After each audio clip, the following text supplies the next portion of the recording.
ایک دفعہ کا ذکر ہے کہ ایک خوبصورت ریاست میں علیزے نامی ایک شہزادی رہتی تھی۔ علیزے بہت نیک دل اور محبت کرنے والی لڑکی تھی۔ اس کے والد بادشاہ سلیمان اور والدہ ملکہ مہتاب اس سے بہت محبت کرتے تھے۔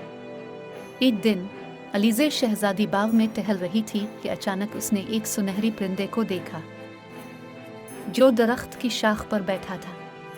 وہ پرندہ اتنا خوبصورت تھا کہ علیزے کی نظریں اس سے ہٹ نہیں سکی۔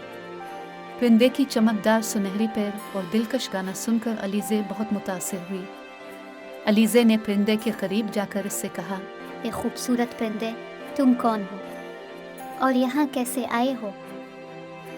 اے نیک دل شہزادی، میرا نام زرری ہے۔ میں ایک جادوئی پرندہ ہوں اور ایک دور دراز کے جنگل سے آیا ہوں۔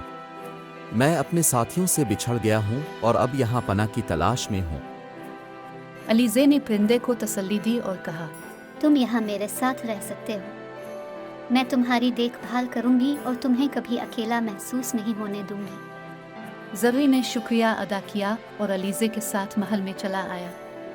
محل کے سب لوگ زرری کے خوبصورتی اور گانے کی تعریف کرنے لگے۔ ایک دن زرری نے علیزے سے کہا، اے شہزادی، میں تمہارے احسان کا بدلہ دینا چاہتا ہوں۔ تمہیں جو بھی خواہش ہو بتاؤ، میں اسے پورا کروں گا۔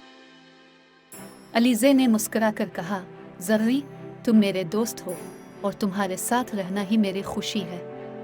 مجھے کسی اور چیز کی ضرورت نہیں ہے۔ زرری نے کہا، پھر بھی ایک خواہش ضرور کرو۔ علیزے نے تھوڑی دیر سوچا اور کہا، میں چاہتی ہوں کہ میری ریاست کے تمام لوگ ہمیشہ خوش اور خوشحال رہیں۔ زرری نے اپنے سنہری پیر کو ہلایا اور جادوئی الفاظ اچانک پوری ریاست میں خوشحالی اور امن کا دورہ ہو گیا۔